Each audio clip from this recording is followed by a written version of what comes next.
Facebook, WhatsApp, Instagram, जहां भी इस सेशन को शेयर कर सकते हो फ्रेंड्स। जल्दी जल्दी से इस सेशन को शेयर कर देंगे आप सभी लोग। जितने भी लोगों ने इस सेशन को लाइक कर दिया है उन सभी लोगों का बहुत बहुत धन्यवाद। आप लोगों के कारण ही फ्रेंड्स हमें मोटिवेशन मिलता है, जो लाइक एंड शेयर करते हैं, अपना रिस्पॉन्स देते हैं, ताकि हम लोग और ज्यादा मेहनत आप लोगों के लिए करते रहे। ठीक है, चलिए स्टार्ट करते हैं हम लोग हमारे पहले क्वेश्चन के साथ में। पहला क्वेश्चन आप लोगों की स्क्रीन के ऊपर में ये रहा। ठीक है, पहला क्वेश्चन, इस क्वेश्चन के अंदर में बोला गया है कि भारतीय इतिहास में धन्वंतरी कौन थे? धन्वंतरी, ठीक है, एक इंपॉर्टेंट व्यक्ति है धन्वंतरी, भारत के इतिहास के अंदर में आप लोगों को मिलते हैं धन्वंतरी नाम। तो ये धन्वंतरी कौन थे ये आप लोगों को बताना है। ठीक है, जल्दी जल्दी से बताइए आप लोग, ये धन्वंतरी कौन है? धन्वंतरी नाम आप लोगों ने सुना है? ये क्या चंद्रगुप्त मौर्य के कोई जनरल थे? ठीक है, कोई एक चंद्रगुप्त विक्रमादित्य के सभा में सुशोभित करने वाले प्रसिद्ध चिकित्सक थे, एक फेमस नाटककार थे, या इनमें से कोई नहीं थे? तो देखते कितने लोग आंसर कर पाते हैं यहाँ पर में। तो धन्वंतरी कौन थे फ्रेंड्स, आप लोगों ने याद रखना है, ये चंद्रगुप्त विक्रमादित्य के समय काल में, चंद्रगुप्त विक्रमादित्य गुप्ता वंश के शासक थे, गुप्ता वंश के। ठीक है, इन्हीं को चंद्रगुप्त दो भी कहा जाता है, चंद्रगुप्त, ठीक है, चंद्रगुप्त दो भी इनको बोलते हैं हम लोग। चंद्रगुप्त विक्रमादित्य और चंद्रगुप्त दो एक ही बात है। इनके समय काल के ये क्या थे? एक चिकित्सक थे, धन्वंतरी। तो धन्वंतरी का संबंध किस चीज से है? धन्वंतरी का संबंध जो है फ्रेंड्स आप लोगों ने याद रखना है, ये चिकित्सक थे। किसके दरबार में चिकित्सक थे? ये दरबार में थे चंद्रगुप्त विक्रमादित्य के। आप लोगों को एक बात बताओ फ्रेंड्स, मैंने आप लोगों को ना पिछले एक लेक्चर के अंदर में चरक के बारे में भी बताया था, याद आ रहा है आप लोगों को? आप लोग मुझे बता सकते हो क्या? ठीक है, चरक जो है ये किसके समय काल के जो है दरबारी चिकित्सक थे? चरक, बता सकते हो आप लोग? ये कनिष्क के दरबार में थे, है ना? हम लोगों ने पढ़ा था ना एक शिफ्ट में, आप लोगों को ये भी पूछा था, कनिष्क के दरबार में थे ये चरक। और वही अगर आप लोगों से धन्वंतरी पूछ लिया जाए, धन्वंतरी, धनवंतरी, वंतरी, तो आप लोगों ने याद रखना है चंद्रगुप्त, चंद्रगुप्त दो, या चंद्रगुप्त जिनको विक्रमादित्य भी कहा जाता है, विक्रमादित्य उनकी उपाधि थी। ठीक है, ये आप लोगों ने याद रखना था, सिंपल सी बात है। ओके, चलिए जल्दी जल्दी से फ्रेंड्स यहाँ पर मैं सभी लोग एक बार ये दोनों पॉइंट्स को लिख लेंगे कमेंट के अंदर में, ताकि आप लोगों को याद हो जाए। ओके, चलिए बहुत बढ़िया। आप देख सकते हो फ्रेंड्स यहाँ पर में धन्वंतरी की एक इलस्ट्रेटेड फोटो यहाँ पर में। साइमन कमीशन किस वर्ष भारत में आया था? ठीक है, भारत में कौन से साल जो है वो साइमन कमीशन आया था? अब यहाँ पर में आप लोग देखना है साइमन कमीशन, साइमन कमीशन को आया क्यों था साइमन कमीशन? देखो, गवर्नमेंट ऑफ इंडिया एक्ट बना था, गवर्नमेंट ऑफ इंडिया एक्ट 1919। ठीक है, इसकी जांच करने के लिए और फ्यूचर में भारत में क्या क्या चेंजेस करने हैं, भारत में क्या नए रिफॉर्म्स करने हैं, 1919 का जो कानून था वो कैसे काम कर रहा है, सही से काम कर रहा है या नहीं कर रहा है, इसमें क्या बदलाव की जरूरत है, भारत में क्या फ्यूचर में रिफॉर्म्स किए जा सकते हैं, उसकी जांच करने के लिए साइमन कमीशन भारत में आया था। इसको बनाया गया था कब? इसको बनाया गया था आप लोगों का नवंबर 1927 में। ठीक है, लेकिन ये भारत में कब आया? ठीक है, भारत में कब आया था? भारत आया ये आपका फरवरी, ठीक है, फरवरी 1928 के अंदर में। तो यहां पर मैं आपसे क्या क्वेश्चन पूछा गया है? क्वेश्चन में आपसे क्या पूछा गया है कि भारत में आया कब था? आया कब था? तो आया कब था अगर ये क्वेश्चन में पूछा जा रहा है आप लोगों से, तो आंसर हो जाएगा फरवरी 1928। Answer is option number D. Clear है आप सभी लोगों का? चलिए जल्दी जल्दी से, अगर क्लियर है तो सभी लोग एक बार जो है फ्रेंड्स, जितने भी लोग देख रहे हैं सभी लोग लाइक का बटन दबा देंगे, और एक एक जगह पे शेयर जरूर कर दो यार। ठीक है, आप लोगों के शेयर्स जो है वही मुझे और ज्यादा मोटिवेशन देंगे आपको और ज्यादा पढ़ाने के। ठीक है, तो 1927 में बनाया गया था साइमन कमीशन, और 1928 के अंदर में ये भारत के अंदर में आया था। इंपॉर्टेंट क्वेश्चन है आप लोगों का। नेक्स्ट पॉइंट की तरफ में हम लोग आगे बढ़ते हैं फ्रेंड्स। यहां पर में भारतीय राष्ट्रीय कांग्रेस द्वारा किस अधिवेशन में पूर्ण स्वराज की मांग को स्वीकार किया गया था? पूर्ण स्वराज, ठीक है, पूर्ण स्वतंत्रता या पूर्ण स्वराज की मांग को स्वीकार किया गया था। तो आंसर क्या हो जाएगा आप लोगों का? पूर्ण स्वराज, कि भाई हमें कंप्लीट इंडिपेंडेंस चाहिए। तो 1929 में, ठीक है, लाहौर के अंदर में जो अधिवेशन हुआ था, उसमें ये पहली बार हम लोगों ने बोला कि अब तो हमें कंप्लीट इंडिपेंडेंस चाहिए, पूरी आजादी चाहिए। ठीक है, पूरी आजादी। इस समय में इंडियन नेशनल कांग्रेस का ये जो सेशन था आपका 1929 का, इसके अध्यक्ष थे जवाहरलाल नेहरू। ठीक है, जवाहरलाल नेहरू इसके अध्यक्ष थे, और इन्होंने घोषणा की थी कि अब हमें पूर्ण स्वराज चाहिए। तो इंडियन नेशनल कांग्रेस ने लाहौर अधिवेशन 1929 के अंदर में पूर्ण स्वराज का प्रस्ताव जो है वो पारित किया था। पूर्ण, ठीक है, पूर्ण स्वराज का प्रस्ताव। तो आंसर आप लोगों का क्या हो जाएगा फ्रेंड्स? आंसर हो जाएगा आप लोगों का ऑप्शन नंबर बी। कब हुआ था ये सेशन? जल्दी से कमेंट में लिख दो आप सभी लोग, कब हुआ था ये सेशन? ये सेशन हुआ था आप लोगों का 1929 के अंदर में, 1929 के अंदर में। ये भी याद रखना है आप लोगों ने, इंपॉर्टेंट है, एग्जाम के अंदर में आप लोगों से पूछ सकते हैं। ठीक है, चलिए। उसके अलावा फ्रेंड्स कराची में एक सेशन हुआ था जिसके अध्यक्ष थे वल्लभ भाई पटेल 1931 में, जिसके अंदर में जो है फ्रेंड्स मूल अधिकारों को लेकर और आर्थिक कार्यक्रमों को लेकर संकल्पना पारित की गई थी, जिसके अंदर में ये बोला गया था कि भाई हम लोग जो है जब हमारा देश आजाद हो जाएगा तो हम हमारे लोगों को कुछ मूलभूत अधिकार, फंडामेंटल राइट्स देंगे, हमारा आर्थिक कार्यक्रम क्या रहेगा, कैसे हम जो है हमारे लोगों का अपलिफ्टमेंट करेंगे आर्थिक तौर पर, उसकी बात की गई थी। लखनऊ का सेशन हुआ था आप लोगों का 1916 में, जिसको लखनऊ अधिवेशन भी बोला जाता है। ठीक है, 1916 का, जिसमें गरम दल और नरम दल जो थे, जो कांग्रेस के दो पार्ट थे, दो धड़े थे, उन दोनों में वापस से मिलन हो गया था। 1907 में अलग हो गए थे ये लोग, 1907 में इनमें झगड़ा हो गया था नरम दल और गरम दल में, वापस से ये मिल गए थे 1916 के अंदर में। अंबिका चरण मजूमदार उस समय में अध्यक्ष थे। और इसके अलावा 1916 में इंडियन नेशनल कांग्रेस और मुस्लिम लीग का संयुक्त सत्र हुआ था।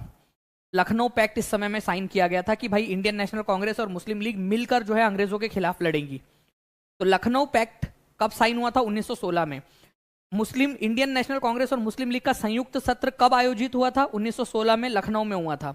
उस समय इंडियन नेशनल कांग्रेस के अध्यक्ष कौन थे 1916 में? अंबिका चरण मजूमदार। ये याद रखना है आप लोगों ने। ठीक है, इंपॉर्टेंट वाले पॉइंट्स है आपके, ये एग्जाम में पूछेंगे।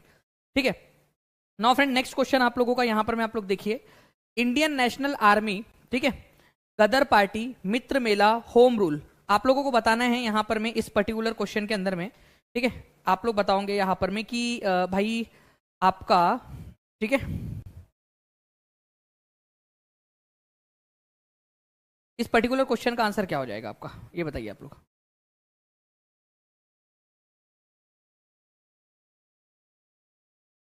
ठीक है, तो देखिए अगर हम लोग बात करेंगे यहां पर में फ्रेंड्स की गदर पार्टी, तो गदर पार्टी से रिलेटेड कौन थे? गदर पार्टी की स्थापना हुई थी 1913 के अंदर में। 1913 में कहां पर में हुई थी? San Francisco, Francisco. ठीक है, सैन फ्रांसिस्को के अंदर में हुई थी, ये याद रखना है आप लोगों ने, यूएसए में, अमेरिका के अंदर में। और यहां पर में इससे कौन जुड़े हुए थे यहां पर में आप लोगों के? ठीक है, लाला हरदयाल इससे जुड़े हुए थे। ठीक है, बाद में अध्यक्ष भी बने वो, लेकिन पहले अध्यक्ष नहीं थे, उससे जुड़े हुए थे। तो बी की जोड़ी जो है वो 1 के साथ लगने वाली है आप लोगों की, और बी की जोड़ी 1 के साथ में केवल एक ही जगह पे लगी है, केवल एक जगह पे लगी है, और आंसर आपका ऑप्शन नंबर बी हो जाएगा। सिंपल सी बात है, इतना आसानी से आप इस क्वेश्चन को सॉल्व कर सकते थे। केवल और केवल एक ही जगह ऐसी है जहां पर में आप लोगों का ये बी की जोड़ी 1 के साथ लगी थी। बाकी इंडियन नेशनल आर्मी, ठीक है, आपको पता है फ्रेंड्स कि सुभाष चंद्र बोस जो है इसके साथ में जुड़े थे। ठीक है, okay, Subhash Chandra Bose, Indian national army, जिसने भारत के ऊपर में अंग्रेजों को भगाने के लिए सिंगापुर होते हुए भारत के तरफ में हमला भी किया था। ठीक है, अंग्रेजों को भगाने के लिए। मित्र मेला, इसकी स्थापना की गई थी 1899 के अंदर में, 1899 में, वीडी सावरकर के द्वारा, ठीक है, विनायक दामोदर सावरकर के द्वारा। बाद में इन्होंने इसका नाम बदल के, मित्र मेला का नाम बदल के अभिनव भारत कर दिया था नासिक के अंदर में। तो मित्र मेला और अभिनव भारत दोनों की स्थापना किसने की थी? मित्र मेला और अभिनव भारत, सभी लोग लिखेंगे मित्र मेला और अभिनव भारत, दोनों की स्थापना वीडी सावरकर ने की थी। इंपॉर्टेंट क्वेश्चन है, एग्जाम के अंदर में आप लोगों से पूछा जा सकता है। ठीक है, होम रूल लीग की स्थापना किसने की थी? तो होम रूल लीग 2 बार स्थापित हुई थी, एक बार हुई थी लोकमान्य तिलक के समय में और एक बार हुई थी एनी बेसेंट के समय में। ये याद रखेंगे आप लोग, एनी बेसेंट के समय में। ठीक है, चलिए नाउ फ्रेंड नेक्स्ट क्वेश्चन की तरफ में आगे बढ़ते हैं हम लोग। यहां पर में आपका आंसर इसका ऑप्शन नंबर बी हो गया। नेक्स्ट क्वेश्चन है, निम्न में से किसने महात्मा गांधी के खिलाफत आंदोलन से जुड़ने का विरोध किया था? अब देखिए खिलाफत आंदोलन है क्या चीज? अगर मैं यहां पर मैं इसको हमारी दुनिया समझूं और यहां पर मैं हमारे भारत को मान लूं मैं, ठीक है, हमारा भारत है, तो यहां पर में एक देश है तुर्की नाम का, ठीक है, जिसको तुर्की बोला जाता है, अभी तुर्की है। ठीक है, एशियन कंट्री है, कुछ पार्ट इसका एशिया में आता है, कुछ यूरोप में आता है, तुर्की है। अब ये जो तुर्की है आपका, यहां पर में यहाँ का जो राजा होता था उसको खलीफा भी कहा जाता था, खलीफा। और ये पूरे दुनिया भर के मुस्लिम लोगों के लिए एक बेसिकली आप लोग बोल सकते हो कि एक आस्था का केंद्र था। जैसे क्रिश्चियनिटी के अंदर में पोप होते हैं ना, वैसे यहाँ पर में मुस्लिम धर्म के अंदर में उस समय में खलीफा हुआ करते थे। अब तो ये पोस्ट खत्म हो गई है, उस समय में हुआ करते थे खलीफा। तो खलीफा, अंग्रेज लोग जो है खलीफा के ऊपर में अपमान कर रहे थे। जब तुर्की हार गया फर्स्ट वर्ल्ड वॉर में, खलीफा के अधिकार छीन लिए जा रहे थे, तो भारत में एक खिलाफत आंदोलन शुरू हुआ खलीफा के अधिकारों को बचाने के लिए। तुर्की के सुल्तान जो खलीफा थे उनके अधिकारों को बचाने के लिए। तो महात्मा गांधी ने भी अपना समर्थन दिया। महात्मा गांधी ऑल इंडिया खिलाफत मूवमेंट के अध्यक्ष भी बन गए थे, ठीक है। तो महात्मा गांधी ने अपना समर्थन जाहिर किया खिलाफत मूवमेंट को। तो मौला जो यहाँ पर में मोहम्मद अली जिन्ना है, ये नाराज हो गए। इन्होंने बोला कि मेरे अंगने में तुम्हारा क्या काम है। यहाँ पर में मोहम्मद अली जिन्ना जो है ये नाराज हो गए। इन्होंने कहा, मोहम्मद अली जिन्ना ने, कि भाई महात्मा गांधी क्यों इस मामले में पढ़ रही है, ये तो मुस्लिम लोगों का आंदोलन है। तो मोहम्मद अली जिन्ना जो है इस खिलाफत आंदोलन से नाराज हो गए थे, ये याद रखना है। बाकी आप लोगों को बता दूं फ्रेंड्स कि पहला जो खिलाफत डे है आपका, ये मनाया गया था 17 अक्टूबर 1919 को। ये भी एक बहुत ही इंपॉर्टेंट वाला क्वेश्चन है आप लोगों का। 17 अक्टूबर 1919 को ऑल इंडिया लेवल पर खिलाफत दिवस मनाया गया, ताकि भारत के लोगों के बीच में खिलाफत आंदोलन के प्रति संवेदना जगाई जा सके। अखिल भारतीय खिलाफत सम्मेलन आयोजित किया गया और इसके अध्यक्ष चुने गए थे महात्मा गांधी। मतलब मुस्लिम लोगों का आंदोलन था, लेकिन महात्मा गांधी जो है यहाँ पर में चुने गए। ये याद रखना है आप लोगों ने। तो आंसर आप लोगों का यहाँ पर में क्या हो जाएगा कि मोहम्मद अली जिन्ना ने विरोध किया था। एक क्वेश्चन आप लोगों का देख सकते हो, आप लोगों से अलग अलग एग्जाम्स के अंदर में पूछा गया। इस क्वेश्चन को देखिए आप लोग। इस क्वेश्चन के अंदर में क्या बोला है, वर्ष 1919 में अखिल भारतीय खिलाफत सम्मेलन का अध्यक्ष किसे चुना गया। तो वर्ष 1919 में अखिल भारतीय खिलाफत सम्मेलन का अध्यक्ष जो है ये चुना गया था आपका महात्मा गांधी को। तो अध्यक्ष किसको चुना गया था, अखिल भारतीय खिलाफत सम्मेलन का, ठीक है। वैसे खिलाफत आंदोलन एक मुस्लिम आंदोलन था, लेकिन फिर भी महात्मा गांधी को चुना गया। ये याद रखेंगे आप लोग, इंपॉर्टेंट पॉइंट है, एग्जाम के अंदर में आप लोगों से पूछा जा सकता है, ठीक है। चलिए, ये अलग से क्वेश्चन था, मैंने सोचा कि हो सकता है ये आप लोगों से पूछ ले एग्जाम के अंदर में, आपसे हो सकता है पीईटी में, और हो सकता है आपसे मेंस में भी पूछ ले। तो प्लीज इसको थोड़ा सा याद रखेंगे आप सभी लोग। तो आंसर आपका ऑप्शन नंबर ए हो जाएगा। Which of the following revolutionary groups was involved in Kakori conspiracy case. Kakori कांड के अंदर में इनमें से कौन इन्वॉल्व था काकोरी कॉन्स्पिरेसी केस के अंदर में। लाइक एंड शेयर करते रहेंगे फ्रेंड्स, सभी लोग, जितने भी लोग देख रहे हैं यहाँ पर में, जहां जहां भी आप लोग शेयर कर सकते हो अपने दोस्तों के साथ में, टेलीग्राम, फेसबुक, व्हाट्सएप, इंस्टाग्राम, ठीक है।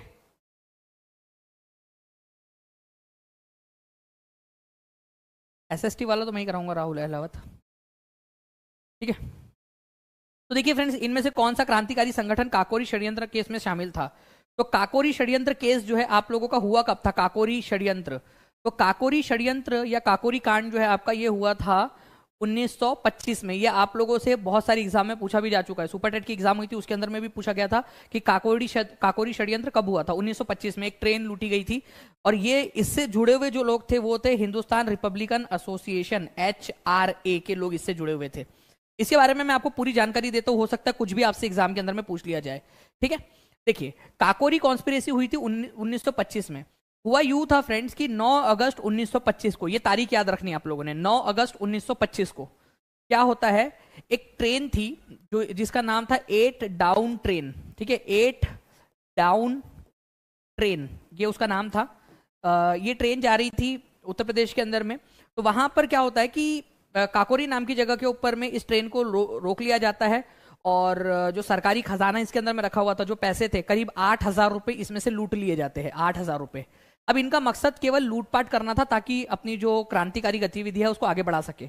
लेकिन गलती से क्या होता है फ्रेंड्स, यहाँ पर में एक्सीडेंटली एक पर्सन की मृत्यु हो जाती है उसमें, जिससे अंग्रेजों को बहाना मिल गया कि भाई यार जितने भी लोग इसमें शामिल है इनको पकड़कर फांसी पर लटका दिया जाए। तो इस काकोरी कॉन्स्पिरेसी केस में शामिल कौन थे, तो हिंदुस्तान रिपब्लिकन एसोसिएशन के सदस्य शामिल थे, HRA के। HRA की स्थापना जो है 1924 में कानपुर के अंदर में हुई थी। कब हुई थी, 1924 में। डायरेक्ट क्वेश्चन बनेगा आप लोगों से एग्जाम के अंदर में, जल्दी से लिखिए आप लोग। 8,000 रुपए उस समय के हिसाब से फैज अंसारी बहुत बहुत थे उस समय के हिसाब से, आज के हिसाब से क्या क्यों देख रहे हो आप।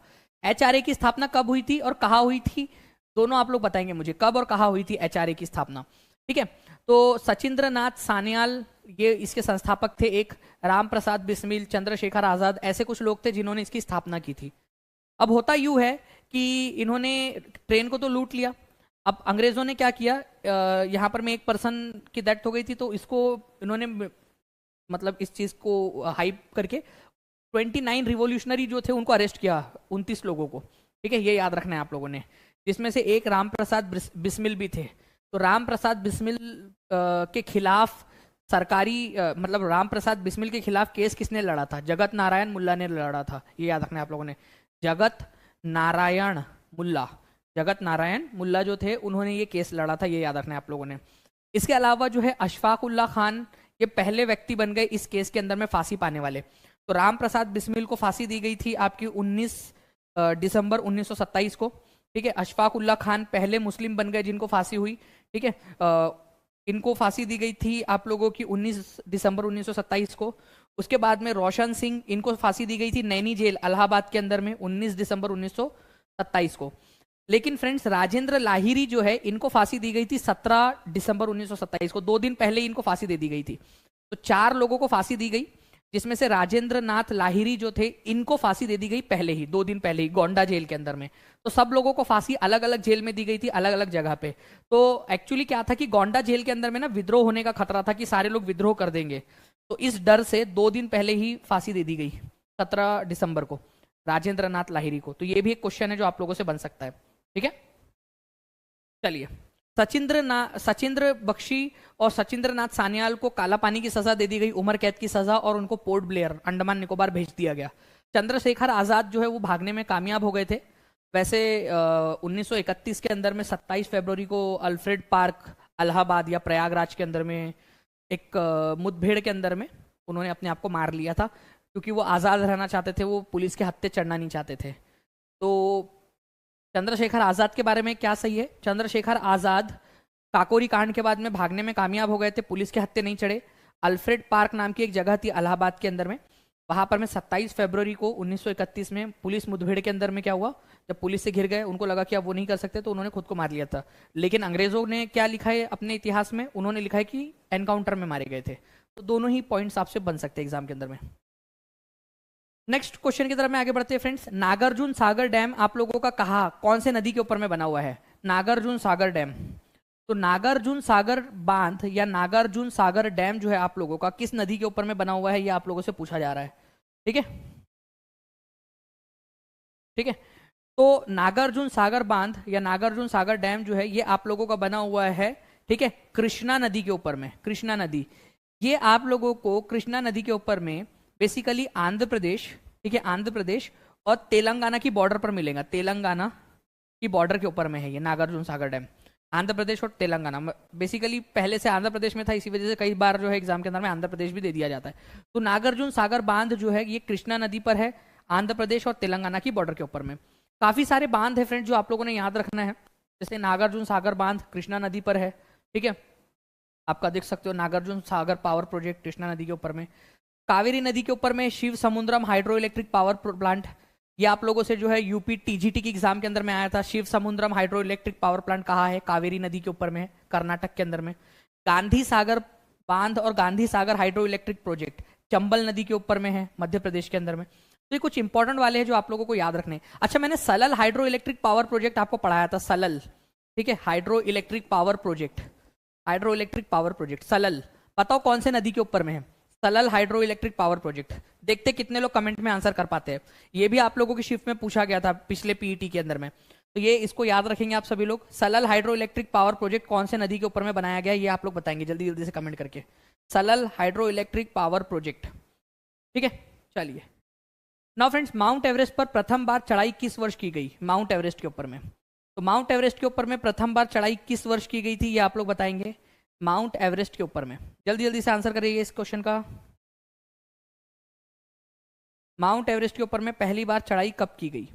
तो माउंट एवरेस्ट के ऊपर में जो चढ़ाई है फ्रेंड्स, ये की गई थी आप लोगों की 51 में, 53 में, 55 में या 58 के अंदर में। तो देखिए एडमंड हिलेरी और तेंजिंग नॉर्गे शेरपा, इन दोनों व्यक्ति ने जो है फ्रेंड 29 मई 1953 को पहली बार जो है वो माउंट एवरेस्ट के ऊपर में कदम रखा था, ठीक है। एडमंड हिलेरी जो है ये न्यूजीलैंड के थे और तेंजिंग नॉर्गे शेरपा इंडिया के।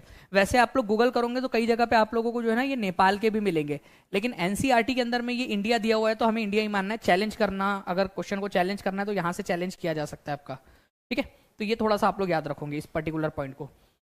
चलिए आगे बढ़ते हैं फ्रेंड्स यहाँ पर में। इसके अलावा अगर आप लोगों से बोला जाए कि पहली महिला कौन थी जो आपके माउंट एवरेस्ट के ऊपर में चढ़ी थी, तो आंसर क्या हो जाएगा? Junko Tabei. जुंको ताबेई जो है फ्रेंड्स याद रखेंगे आप सभी लोग, पहली महिला थी, विश्व की पहली महिला जो माउंट एवरेस्ट पर चढ़ी थी 16 मई 1975 को, ये भी याद रखना है। और भारत की पहली महिला कौन थी जो चढ़ी थी इसके ऊपर में? वो थी बचेंद्री पाल, भारत की पहली महिला 1984 के अंदर में, भारत की पहली महिला। तो ये भी आप लोग याद रख सकते हो, ठीक है। चलिए, तो माउंट एवरेस्ट के ऊपर मैं पहली बार कब चढ़ा गया था, तो ये याद रखना है 29 मई 1953 को। ठीक है, चलिए नेक्स्ट क्वेश्चन की तरफ में आगे बढ़ते हैं फ्रेंड्स। इस क्वेश्चन का आंसर करेंगे सभी लोग जल्दी जल्दी से, बताइए। आपको बताना है यहाँ पर मैं पर्टिकुलरली इस क्वेश्चन के अंदर में कि भाई आप लोगों का जोजिला और बुर्जिल, ठीक है, पारालाचाला और शिपकीला, थांगला, नीति, लीपू लेक, नाथुला, जेलेपला, ये मतलब कौन सी वाली जोड़ी सही नहीं है बेसिकली, ये आप लोगों से बोला गया है इस क्वेश्चन के अंदर में। ठीक है, अब ये क्वेश्चन के अंदर में आप लोग देखिए, इस पर्टिकुलर क्वेश्चन के अंदर में, ठीक है, नीति पास, ठीक है, लेपू लेक पास, थांगला, ये सब आप लोगों का कहाँ पर में फ्रेंड्स, उत्तराखंड के अंदर में, ठीक है, यूके के अंदर में, उत्तराखंड के अंदर में, तो ये वाला तो सही नहीं है आप लोगों का। ठीक है, बारालाचाला, ठीक है, शिपकीला, ये उत्तर प्रदेश में कोई दर्रा नहीं है, उत्तर प्रदेश के अंदर में कोई दर्रा है ही नहीं, तो ये भी आंसर नहीं हो सकता। ठीक है, तो मतलब बेसिकली सही नहीं है, तो आपको गलत वाले ही पहचानने हैं ना, गलत वाले तो कौन कौन से गलत है, 2 और 3 तो आप लोगों का बिल्कुल गलत है। तो यहाँ पर मैं आप लोगों को देखो 3 नहीं दिया है तो ये आंसर नहीं हो सकता।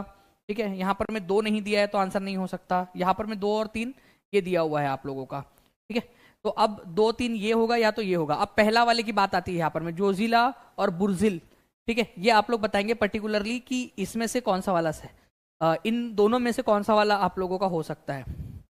ठीक है, इसको देखिए आप लोग, जोजिला और बुर्जिल कहाँ पर में आप लोगों का, जोजिला और बुर्जिल। जी, तो देखिए फ्रेंड, जो ये जो जोजिला पास है ना आप लोगों का, बेसिकली अब ये जो है ये लद्दाख में पड़ता है। पहले जो है ये आप लोगों का जम्मू कश्मीर में पड़ता था, लेकिन जोजिला अब जो है लद्दाख में पड़ता है। ये याद रखना है आप लोगों ने, जब से जम्मू कश्मीर और लद्दाख का विभाजन हुआ है।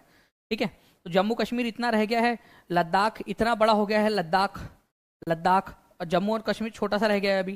तो यहाँ पर में है जोजिला पास आपका लद्दाख के अंदर में। तो ये वाला भी आप लोगों का क्या है फ्रेंड्स, गलत है, जोजिला वाला भी गलत जोड़ी लगी हुई है, तो ये भी आपका सही में आ जाएगा क्योंकि आपसे गलत वाला पूछा है। तो आंसर आपका ऑप्शन नंबर डी होगा, ये याद रखना है आप लोगों ने कि पहला वाला गलत है, दूसरा और तीसरा गलत है। चौथा वाला नाथुला जेलेपला सिक्किम में, ये बिल्कुल सही है आपका। नाथुला और जेलेपला जो है वो सिक्किम में है, वो बिल्कुल सही है। चौथा वाला सही है, इसी वजह से आंसर आपका 1 नहीं हो सकता था क्योंकि यहाँ पर में 4 दिया हुआ है, क्योंकि ये तो सही है ना। ठीक है, सही है तो ये आंसर नहीं हो सकता था, और यहाँ पर में भी आप लोगों का 4 दिया हुआ है, 4 दिया हुआ है, तो ये भी आंसर नहीं हो सकता था आप लोगों का। ठीक है, तो इस तरीके से भी आप लोग क्वेश्चंस को एलिमिनेट, ऑप्शंस को एलिमिनेट कर सकते थे बेसिकली। ठीक है, यहाँ पर में 4 होना चाहिए था, तो इसको भी आप लोग एलिमिनेट कर सकते थे। ठीक है, तो आंसर आप लोगों का हो जाएगा फ्रेंड्स यहाँ पर में 1 2 एंड 3। ये पहले 3 गलत है, चौथा वाला सही है, और आपसे नहीं है, सही नहीं है वाला बोला था, तो इसको ध्यान रखना है आप लोगों ने। कितने लोगों ने सही किया था ये बता दीजिए मुझे, यहाँ पर में कितने लोग थे जिन्होंने सही किया था। जोजिला तो सही है सर, जोजिला अभी लद्दाख के अंदर में पड़ता है, अब सिक्किम के अंदर में नहीं है। ठीक है, जोजिला अब लद्दाख में आता है, जम्मू कश्मीर के विभाजन के बाद में। जम्मू कश्मीर का जब से विभाजन हुआ है, ये याद रखना है आप लोगों ने, जोजिला अब लद्दाख में आता है, जम्मू कश्मीर यूनियन टेरिटरी में नहीं आता। ठीक है, क्वेश्चन 2021 में आया था और 2019 के अंदर में जम्मू कश्मीर का विभाजन हो चुका है, इसको याद रखना है आप लोगों ने। ठीक है, तो ये इसी वजह से तो क्वेश्चन बना था कि भाई जो भी बच्चे पुराना डेटा पढ़ रहे हैं वो लोगों का गलत हो जाए। भारत की राष्ट्रीय आय का आंकलन करने वाली संस्था कौन सी है। ठीक है,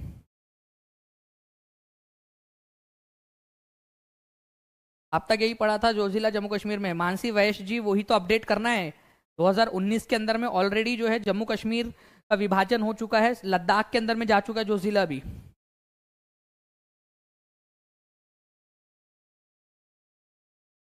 ठीक है, तो देखिए फ्रेंड्स, राष्ट्रीय आय जो नेशनल इनकम है, इसकी गणना भारत के अंदर में कौन करता है, तो इसकी गणना जो है फ्रेंड्स भारत के अंदर में CSO, सेंट्रल स्टैटिस्टिकल ऑर्गेनाइजेशन, केंद्रीय सांख्यिकी संगठन, इसकी गणना करता है। ये याद रखना है आप लोगों ने, CSO, ये भी याद रखेंगे आप लोग, इंपॉर्टेंट है, एग्जाम के अंदर में पूछ सकते हैं। जो GDP वगैरह होता है ना आप लोगों का, उसकी गणना कौन करता है भारत के अंदर में, राष्ट्रीय आय नेशनल इनकम की गणना कौन करता है, CSO करता है। नई दिल्ली के अंदर में इसका मुख्यालय है, और यही भारत के अंदर में क्या करता है।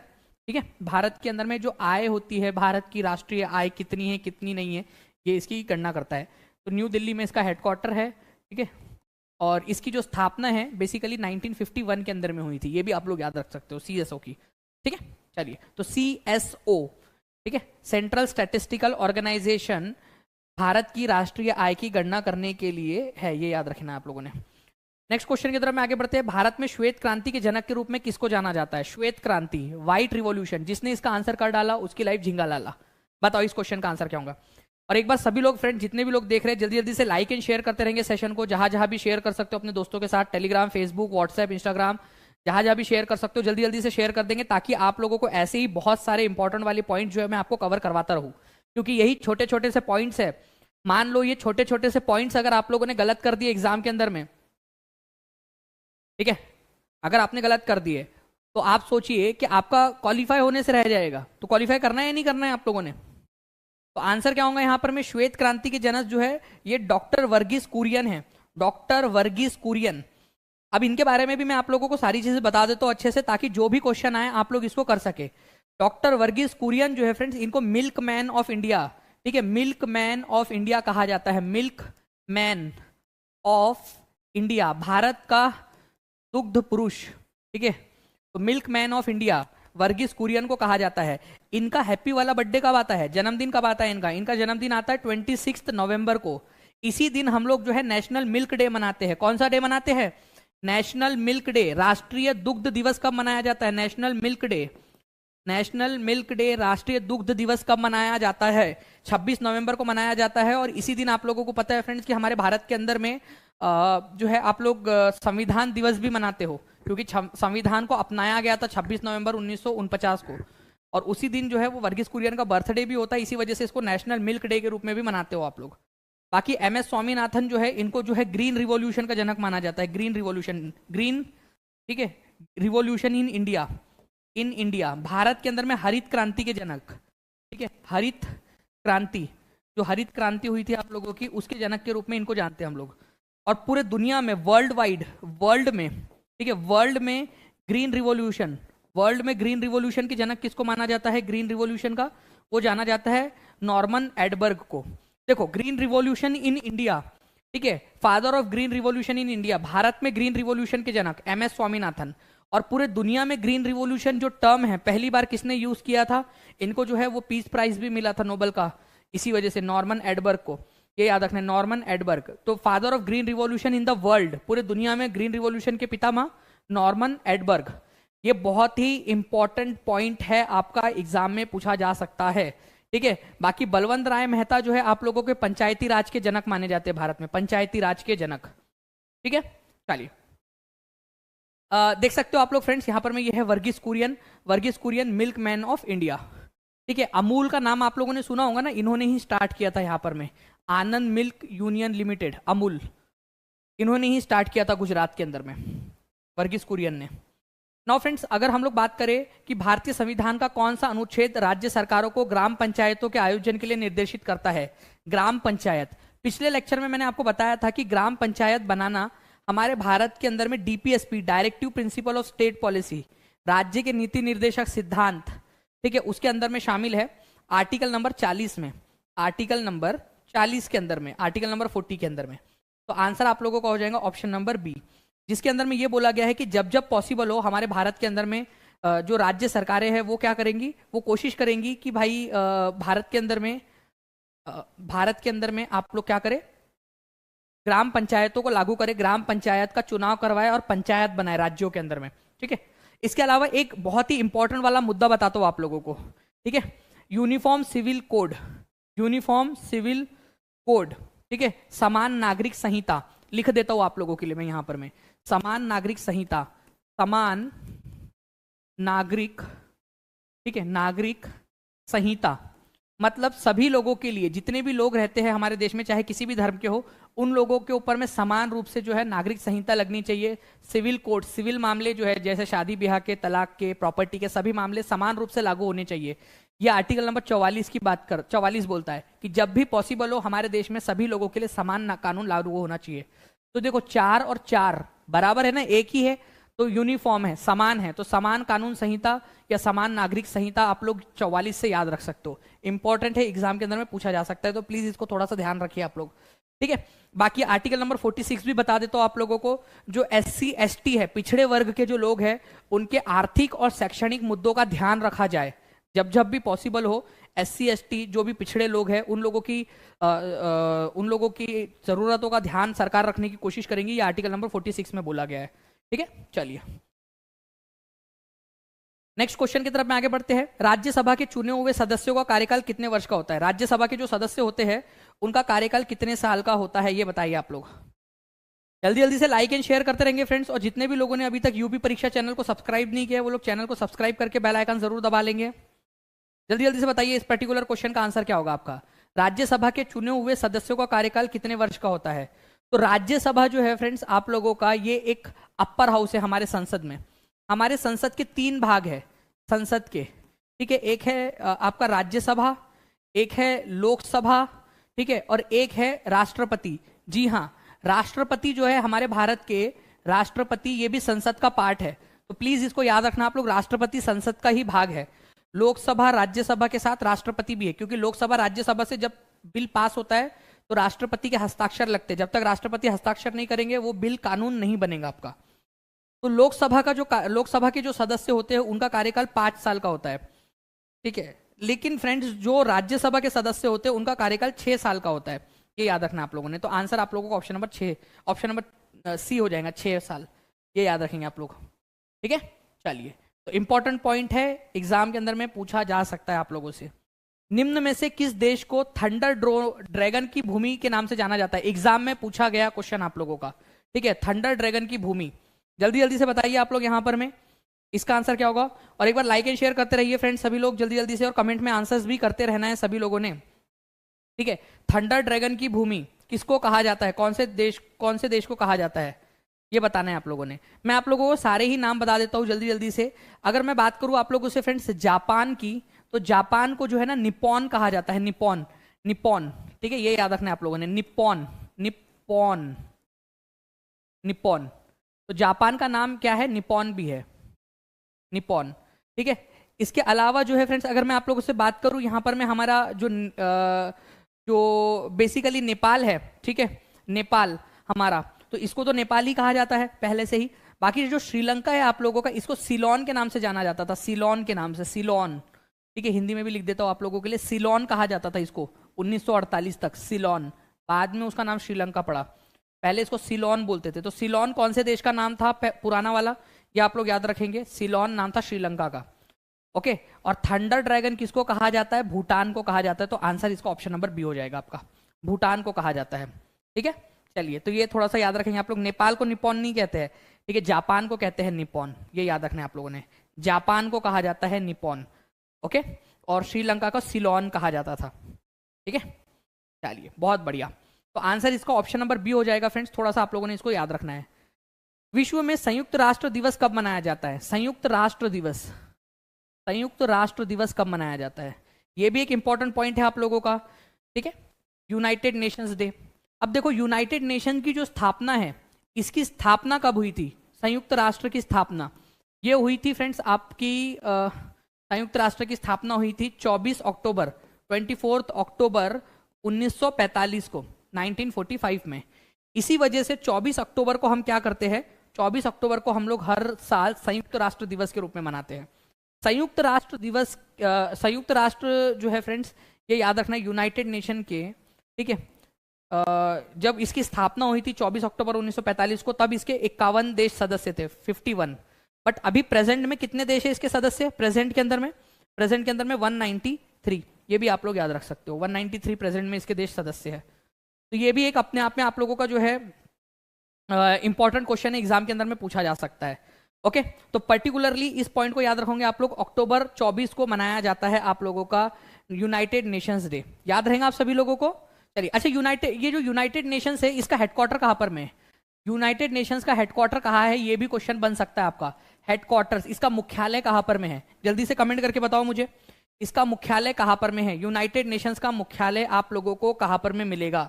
तो यूनाइटेड नेशंस का जो मुख्यालय है आप लोगों का, ये आप लोगों को मिलेगा फ्रेंड्स न्यूयॉर्क के अंदर में, न्यूयॉर्क USA के अंदर में आप लोगों को इसका हेडक्वार्टर मिलेगा, ठीक है। ये भी आप लोगों के लिए इंपॉर्टेंट पॉइंट है।